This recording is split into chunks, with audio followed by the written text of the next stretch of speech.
Well, the Phillies got the brooms out today. So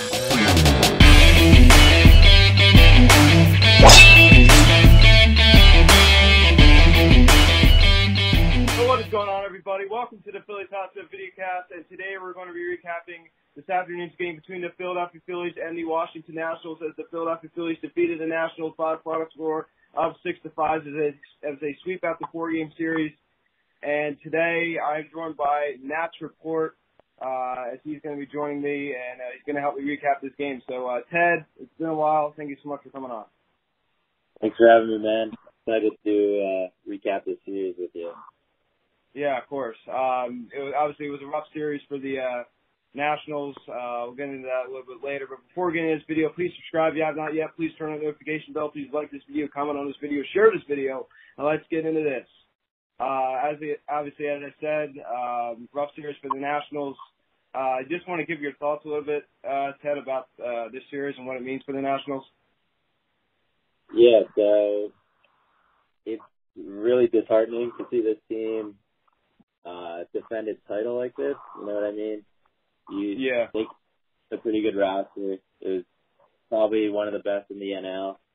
But injuries to Strasburg, underperformance further in Corbin, and untimely hitting. They can't seem to get a hit with runners in scoring position. It's costed this team, and I saw in the series, and it doesn't really look like things are going to anytime soon. Yeah, I saw that too, and as you said, your offense is really struggled in this one, like in this whole series. I mean, especially the second and third game. I mean, you guys are just shut up. I mean, and Cabrera and obviously was just drawing a walk here and there, and your guys who normally produce this weren't really producing. And the Phillies, that's when you got to give credit to the Phillies starting pitching because they really did their job well. But in your opinion, obviously, I think it's just pretty self-evident. Do you think that this means the end for the Nationals in 2020, pretty much? Let me do some math. So, what are they? What's their record? 12-23. Right. So, I don't know. A postseason team this year could slip in at like around 500. So the team would have to go 18-7. It looks like. So that's very improbable. But last year, obviously it started off really bad. But like even when they were doing bad, there were signs of them being really good. They had multiple comeback wins. They had a very talented roster, and they were injured. Right. But this year, the offense isn't really injured besides like Starlin Castro. It's just that they're simply not as good as they were last year. And to go 18-7 or whatever it is, that's going to be really different. Yeah. Yeah, it's mathematically possible, as you said, but, it's just the chances are not very likely. And, as you said, like, it's not the same as last year. I mean, they're, not really have as many comeback wins. They're not as, they just don't really have that same, energy, that same feel. And as you said, they've lost a lot of guys due to injury. I mean, obviously, you even lose Rendon in free agency, and you obviously lose Castro and Strasburg due to injuries. Obviously, Castro will be back this year, correct? Yeah, I think he's going to be back soon. But even him, like, he's not the most, like, prolific hitter. Like, even when this lineup is healthy, it does not compare to the 2019 lineup. Yeah, I definitely agree with you, Ted. I mean, and the energy is just not there for them, and, they don't really have that same fire in them, and that's part of the reason, obviously, as we assess the injuries as well. So let's get into a scoring summary for this game. In the bottom of the first inning, Didi Gregorius reaches on a fielding error by the third baseman Brock Holt that scores Bryce Harper and JT Realmuto, and the Phillies take a 2-0 lead. Nice way to capitalize on an error. And then at the top of the third inning, we're going to talk about this. Trey Turner hits an inside-the-park home run on a line drive to right center field. And then Luis Garcia scored as well, and the ball game is tied at 2. Obviously, Trey Turner is one of the fastest players in the game. What was your reaction to that inside the Parker? I mean, it was exciting. I mean, Trey's one of the hottest players in the league right now. He's in contention for August Player of the Month. He's been honestly right on par with Fernando Tatis, but right. he's not getting the media attention because he's obviously not as young. He's on a worse team right now, and he's not hitting as many homers as Tatis. But yeah, I think he's like the second fastest player in the league. I think Roman Quinn's a little faster. If you look at sprint speed. But yeah, that was obviously exciting. What was the score after that? Like 2-1. Yeah, it tied it up at 2. Yeah, tied it up at 2. It was a shame that we were even at that point because the bottom of the first we had quick 2 outs, and then Bryce Harper gets on base with a blooper that had. Let me check. The probability of Harper's hit actually being a hit was 0.04, so that's a hit 4% of the time. Yeah, that's what I said. Yeah, I said that to my grandpa tonight. I'm like, even his first hit that he got even really shouldn't have been a hit. Yeah, because it should have been tracked down. Yeah. Who knows why Brock Holt? He left 2 runs get by him right after that. Yeah, and as you said in your post, why didn't Davey in that bases loaded opportunity? Why didn't he pinch hit Howie Kendrick? Apparently he said that he was unavailable, but I don't know how unavailable. Like I don't know. I would have hit him. Yeah, you just don't know what goes on behind the scenes. And then in the bottom of the 3rd inning, red hot Reese Hoskins hits his 7th home run of the year on a fly ball to left field, and it's now a 3-2 Phillies lead. And him and Harper are now tied for 7 home runs this year on the Phillies. Obviously, Harper has been ice cold. And in the same inning, Didi Gregorius hits his 5th double of the season on a line drive to center field, and JT Realmuto scores, and it's now a 4-2 Phillies lead. Then in the top of the 5th inning, Trey Turner grounds out to shortstop. Gregorius an RBI ground out that scores Luis Garcia, and it's now a 4-3 ball game. And then, same inning, you have an opportunity to intentionally walk Juan Soto, which I don't understand why we didn't do. And he singles on a line drive to center field. He makes the Phillies pay for their mistake, which I knew it was a mistake before the single was even hit. And Victor Robles crosses the plate, and it's tied at 4. So what were your thoughts when Soto tied the game in the top of the 5th inning? Made me think we had,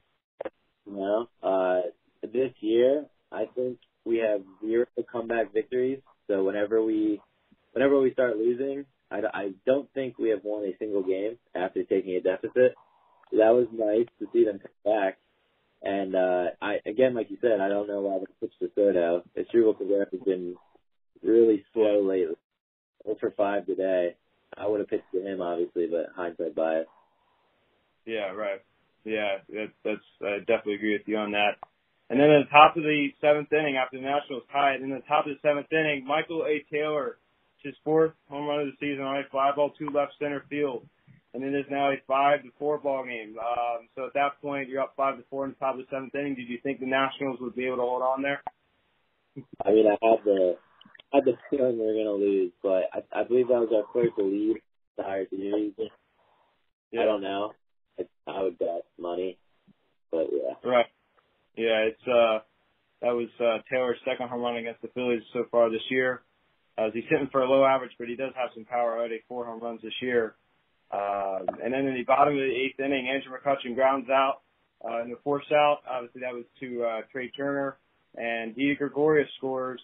And the ball game is tied at 5. And then in the bottom of the 10th inning, Alec Bohm bats with the bases loaded with 1 out, and he hits a sacrifice fly to center field. Victor Robles and JT Realmuto, the fastest catcher in baseball, scores. And Robles, it looked like he hesitated there when he made the throw. Would you agree with that? I mean, it looked like I don't know what happened. Yeah. It didn't get under. I don't even know. He definitely didn't give him an opportunity to get an out in that situation. Definitely misplayed. Yeah, they're definitely a very confusing play, especially when they replayed it. It just didn't seem right to me. And yeah, I agree with you. And if you take a look at the box score, Roman Quinn, who led off the ball game today, played center field, he went 0 for 5 with a strikeout. Reese Hoskins 1 for 4 at that solo home run today. 1 run scored, 1 RBI, 1 walk, and 3 strikeouts on the day. Bryce Harper 1 for 5, 1 run scored, 3 strikeouts. Obviously, you're a Nationals fan. You got to see Bryce Harper play for 7 years. He's in the midst of a slump right now. So, what are your thoughts on Harper's slump? Obviously, you got to see him play for 7 years. So, what are your thoughts on that? Yeah, Harper had some streakiness in that.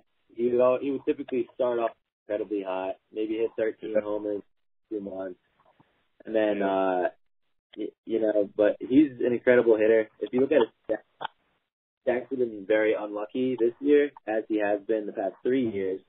He has a 0.03 weighted on base average, which is considered elite, but his expected weighted on base average is 442.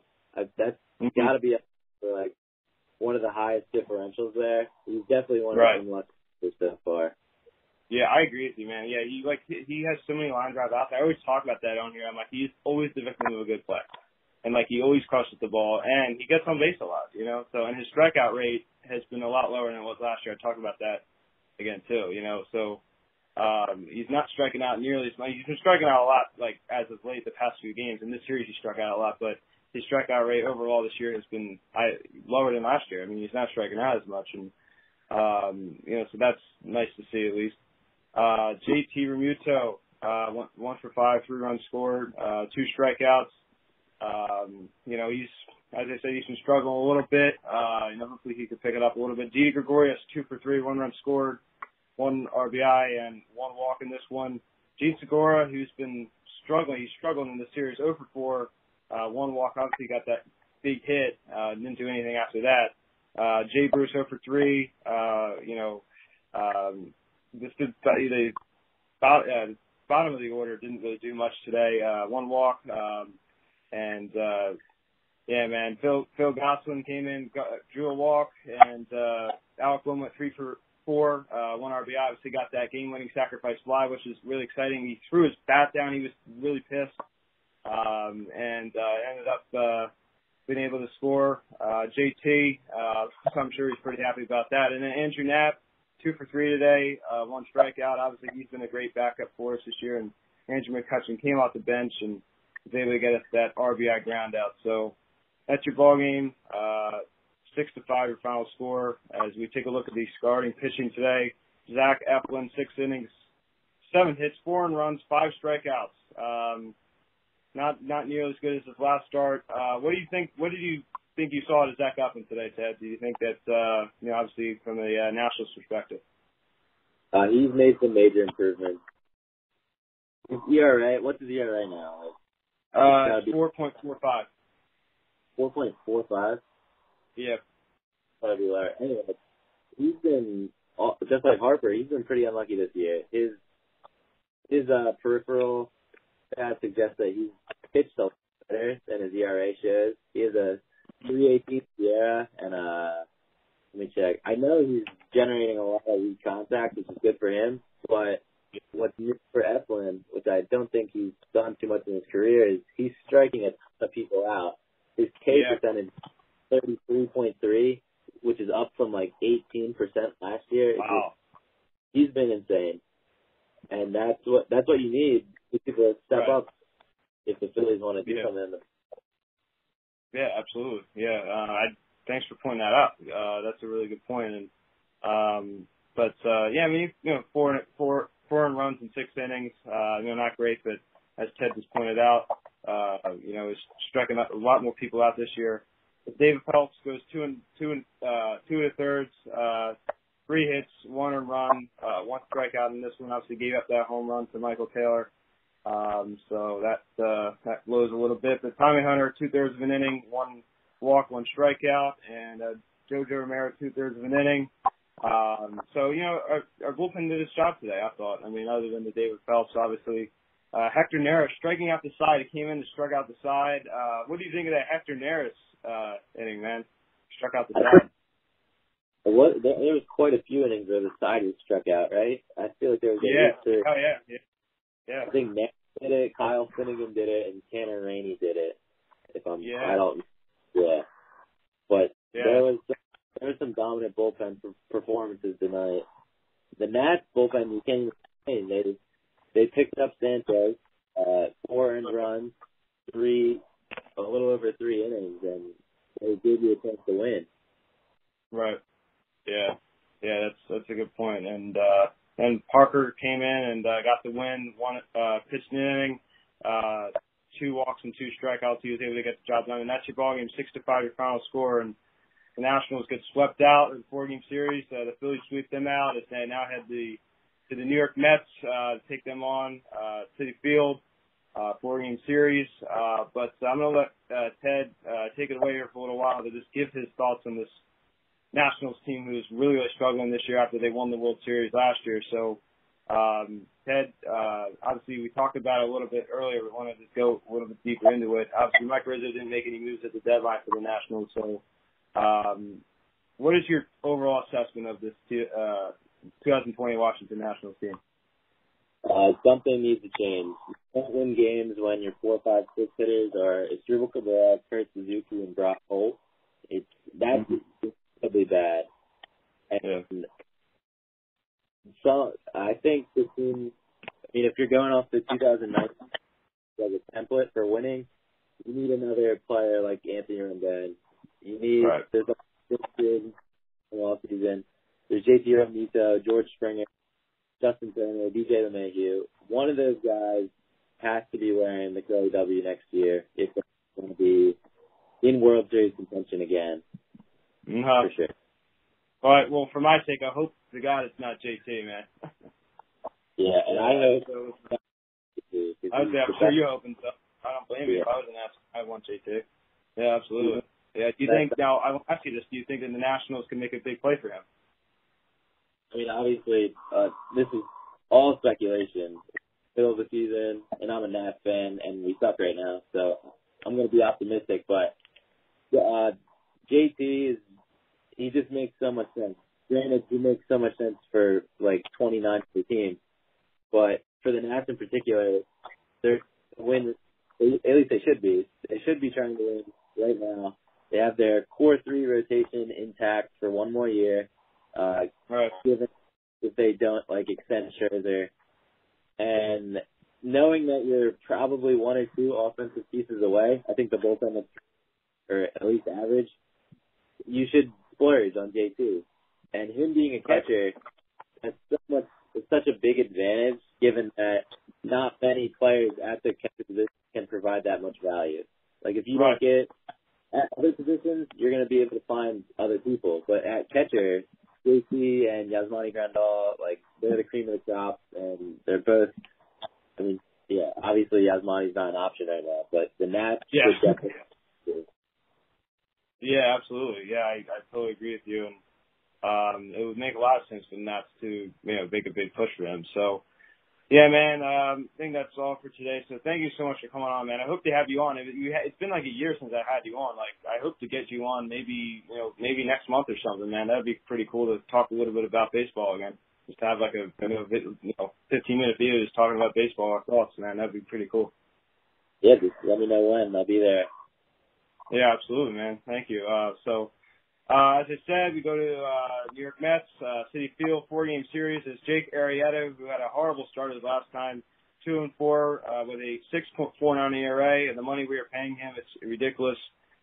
Rick Porcello on the mound for the Mets, 1-4 with a 6 ERA, as the Phillies swept out the Mets last time at Citizens Bank Park for a 3-game series. So let's go Phillies. Arrieta on the mound. Please subscribe if you have not yet. Please turn on the notification bell. Please like this video, comment on this video, share this video. Please check out the social media link in the description section at Phillies Hot Stove.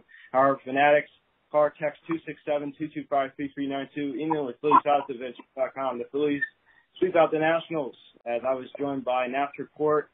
Ted, thank you so much for coming on, man. Once again, it was a pleasure. Thanks, man. Appreciate it. Of course. All right, guys. I'm Luke, and I'll talk to you all later. Let's go Phillies. See you guys.